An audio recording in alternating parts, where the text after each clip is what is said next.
Então, pessoal, bora lá fazer a correção, né, sobre estruturas de palavras, né? Parte importantíssima aqui da língua portuguesa.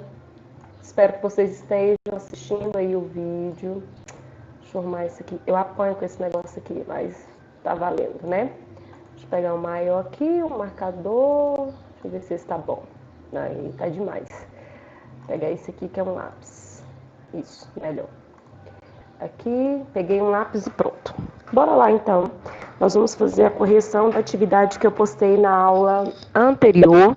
E nessa postagem também eu estou colocando todas as postagens anteriores, os links, para que vocês possam colocar em dias aí as atividades de vocês, tá bom? Então vamos lá. Aplique o que aprendeu. Releia os seguintes versos de um dos poemas de Tomás Antônio Gonzaga, que você estudou na parte referente à literatura neste capítulo. A gente ainda vai estudar Tomás Antônio Gonzaga, tá bom, gente? Porque eu deixei a parte de literatura mais para frente. Na verdade, a próxima postagem já vai ser sobre literatura. Mas vamos lá. Vamos ver o trecho.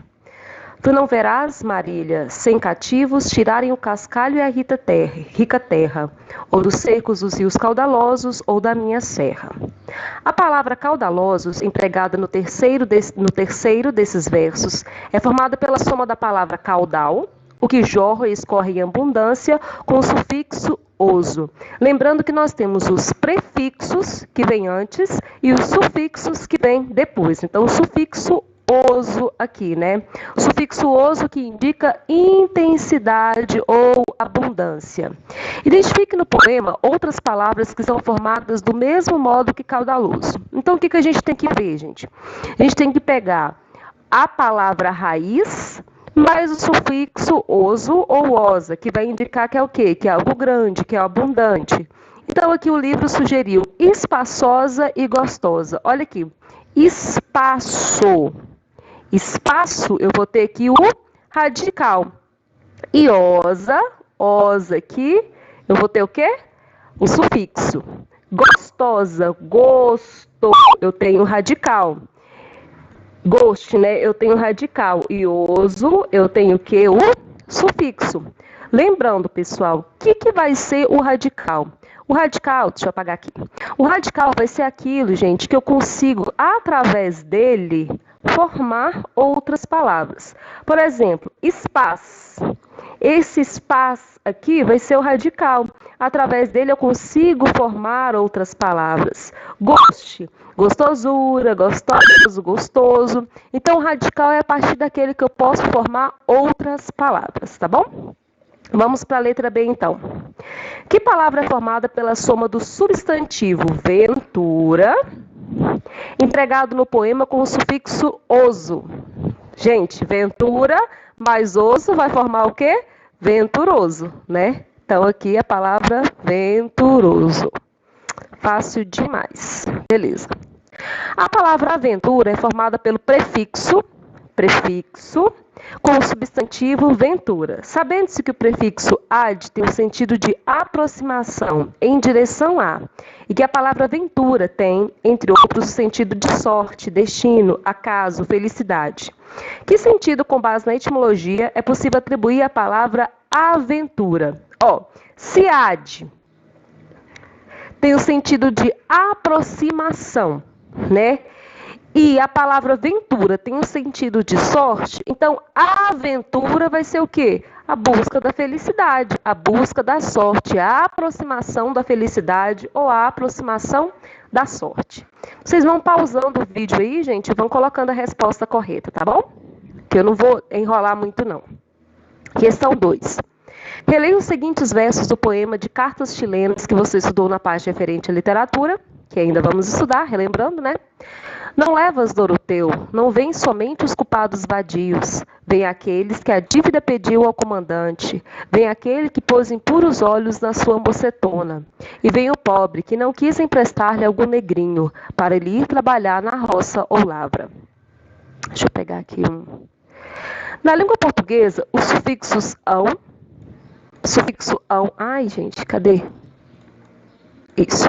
O sufixo ão, ona e inho, além de expressarem respectivamente tamanho grande e tamanho pequeno, tem outros valores semânticos. Vamos lembrar, gente, toda vez que eu falo em semântica, eu falo de sentido de algo, né? Nas palavras mocetona e negrio empregadas, respectivamente, no quinto e no sexto versos acima, esses sufixos empregam valores semânticos positivos ou negativos. Justifique sua resposta. Na palavra mocetona, vem de moça, né? Então, mocetona tem valor semântico positivo, porque vai indicar o quê, gente? Uma moça bonita, uma moça vistosa. Dá a entender que é uma coisa, assim, se a gente não conhece a etimologia da palavra, parece que é uma coisa ruim, né? Mas mocetona é uma moça bonita, uma moça custosa. Já a palavra negrinho, gente, que parece uma coisa assim, o inho, geralmente a gente usa o diminutivo no sentido de carinho, né? Mas o diminutivo ele também pode ser utilizado como depreciação. E no caso aqui, esse inho vai ser usado justamente com sentido depreciativo. Então, negrinho tem valor negativo, tá bom? Que valores semânticos os sufixos ão, ona e in expressam nas palavras destacadas nas frases a seguir? Tire a cabeçona da minha frente, por favor. Quando a gente pede nessa delicadeza toda, obviamente é com sentido de depreciação, né? Tá falando que a pessoa tem a cabeçona grande que está atrapalhando ali.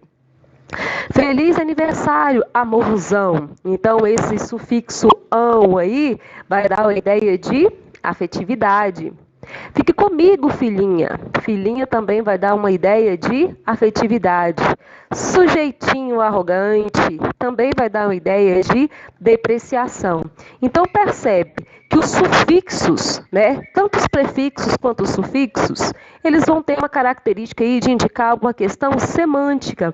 Eles podem mudar o significado, o sentido das palavras. Questão 3. É conhecida essa frase do escritor irlandês Oscar Wilde. A arte não é moral nem imoral, mas amoral. Vamos falar um pouquinho aqui de filosofia.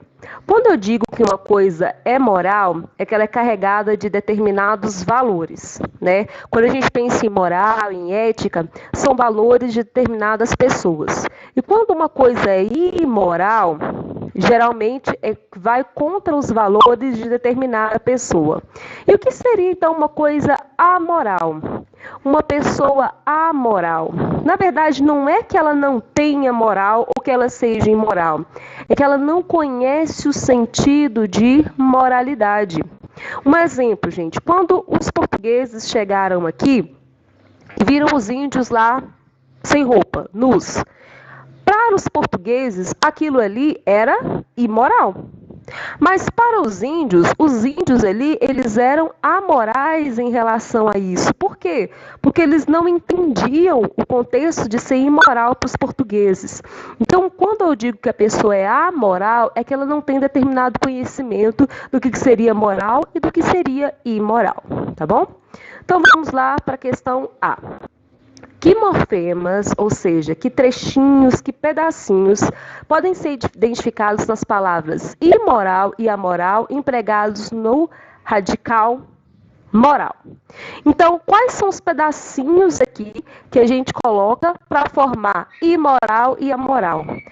Obviamente que a gente vai colocar o morfema, morfema I para formar imoral e A para formar o amoral. Percebe? O que é um morfema? É a menor unidade de uma palavra, menor unidade significativa de uma palavra. Então, esse I e esse A aqui, eles vão mudar completamente o sentido da palavra moral. Então, imoral, que não tem moral, e amoral, que não tem conhecimento do que é moral e do que é amoral. Imoral. Beleza? Na B. Acrescentando os outros prefixos e sufixos à palavra moral, que outras palavras é possível formar? Aí está aqui, antimoral, moralizar, moralidade, moralismo, né? E aí assim por diante, né? Vocês podem colocar outras palavras com exceção dessas aqui. Pessoal, estou fazendo mais rápido para não ficar muito extenso o vídeo. Para compreender bem a frase de Oscar Wilde apresentada na questão anterior, é necessário ter clareza quanto ao significado da palavra moral e dos prefixos in e a. O que significa a palavra moral? Se necessário, consulte o dicionário. Eu expliquei, né? Moral, gente, o que vão ser? Valores de determinadas pessoas, né? Valores individuais ou coletivos que vão moldar a vida de determinada pessoa. Então, o prefixo in, se é uma coisa moral, são determinados valores, o imoral vai ser o quê? Vai ser uma questão de oposição, ou seja, das coisas que vão contra os valores, né? Então, imoral é um sentido de oposição, que vai ao contrário do que a gente considera como moral. O prefixo an pode ter o sentido de negação e de privação. Em amoral, que sentido tem? Se imoral tem o sentido de negação, amoral vai ter o sentido de quê, gente? De privação. Ou seja, a pessoa que não sabe o que é moral, né? Ela não é nem moral e nem imoral. Ela tem a privação desse conceito do que é moralidade. Beleza? Então, é que não tem privação. Conclua. Como se pode compreender a frase de Oscar Wilde? Então, a arte aqui, gente, para o Oscar Wilde, eu não sei como é que fala o nome dessa carniça direito, não, desculpa aí. Mas a moral, então, é que a arte, ela não deve se preocupar com valores, né? Ela não vai ser individualizada de acordo com cada pessoa. A arte, ela vai ultrapassar o que seria moral e o que seria imoral, né? A arte, ela não se preocupa com essas questões de moralidade. Então, por isso que a gente pode considerar a arte como amoral. Questão 5. Lê a sátira de Adão e Tsugarai. Felicidade, 2 caminhos. Aí ele seguiu o caminho aqui da felicidade, né, que está voltado para a direita. Só que o prefixo in tinha quebrado. Então, coitadinho do cara, quebrou a cara, né, que ele seguiu o caminho da infelicidade. Nossa, que triste. O autor cria o humor na tira explorando o papel dos morfemas, lembrando que morfema é a menor unidade que tem significativo dentro de uma construção de palavras. Que informação é dada aos leitores apenas no último quadrinho? A informação de que no lugar de estar escrito felicidade, estaria escrito infelicidade. Esse in aqui que dá a ideia de negação, ou seja, que não vai ter felicidade. A personagem, ao passar, não teve conhecimento do que foi informado aos leitores no último quadrinho. Que importância esse fato tem quanto à função da placa para a vida da personagem? Obviamente, né, gente, se ele tivesse visto ali o prefixo in, ele ia identificar que o caminho que ele pegou é o caminho da infelicidade, que não tem felicidade. E isso tudo, ele achando que ia ao encontro da felicidade, pelo contrário, né? Ele foi ao contrário do que ele pretendia, né? Então, a importância de você ter o conhecimento completo aí da palavra, que ela pode mudar o rumo, né, da vida. No caso aqui, lascou o pobrezinho aqui do garoto. 6. Uma forma de depreender os sentidos dos sufixos é agrupar palavras com a mesma terminação. Contudo, é preciso levar em conta que há sufixos com mais de um sentido. Lembrando que sufixos são todas as partezinhas que eu coloco na palavra para formar outras palavras. Observe estes grupos de palavras: limonada, abraçada, marmelada, cabeçada, feijoada, cotovelada. Limoeiro, funileiro, jambeiro, bananeira, pedreiro, jornaleiro. Matemática, física, química, cibernética, gramática. Em que palavras do primeiro grupo o sufixo ada tem o sentido de resultado da ação? Quais são as palavras de resultado da ação? Braçada é uma ação que você está fazendo. Por exemplo, vou dar uma abraçada na cabeça, uma abraçada naquela pessoa. Cabeçada e cotovelada. Então, isso aqui são resultados de ações. Em que palavra do primeiro grupo o sufixo ado tem o sentido de coleção ou feito de? Limonada, feito de limões. Marmelada, feito de marmelo, né? Feijoada, feito de feijão, né? Então, tá aí. No segundo grupo, em quais palavras o sufixo eiro tem o sentido de profissional? Funileiro, pedreiro, jornaleiro. Muito fáceis esses exercícios, né? No segundo grupo, em quais palavras o sufixo eiro tem o sentido de árvore frutífera? Limoeiro, jambeiro, bananeira. Então percebam, gente, que não vai ser os mesmos sufixos, eles podem ter conotações diferentes. Então o que a gente tem que analisar? A gente tem que analisar a semântica das palavras. Qual o sentido dos sufixos ica e tica nas palavras do terceiro grupo? Então vamos aqui, gente, as palavras do terceiro grupo. Matemática, física, química, cibernética, gramática são todas áreas do conhecimento, né? São ciências ou áreas do conhecimento. Questão 7, está terminando. Compare os seguintes substantivos, considerando que eles nomeiam músicos especializados em um tipo de instrumento. Violeiro, sanfoneiro, flautista, violinista, trompetista. Conclua. Quando o instrumento é mais sofisticado e assim menos popular, a tendência da língua é de um substantivo ser formado com o sufixo eiro ou com o sufixo ista. Então é só a gente analisar aqui, gente. Violeiro é popular, sanfoneiro é popular. Flautista, violinista e trompetista são coisas que é mais difícil de achar. Então, quando é formado por substantivos por instrumentistas mais sofisticados, eu utilizo o sufixo ista. Que preconceito, né? Mas tudo bem. E a 8, para terminar, os sufixos verbais são responsáveis pela formação de verbos. Temos o Sherlock Holmes aqui, mas tudo bem. Os sufixos verbais esser, isar, ejar, icar e iscar podem apresentar um desses seguintes sentidos: ação que se repete, início da ação, ação diminutiva, ação causadora.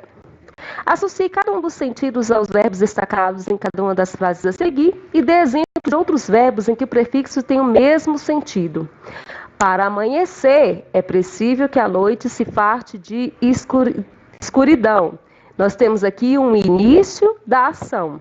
Então, o que indica o início da ação? A gente pode usar o mais básico aí, anoitecer, né? Mas aqui pode ser anoitecer, florescer, adormecer.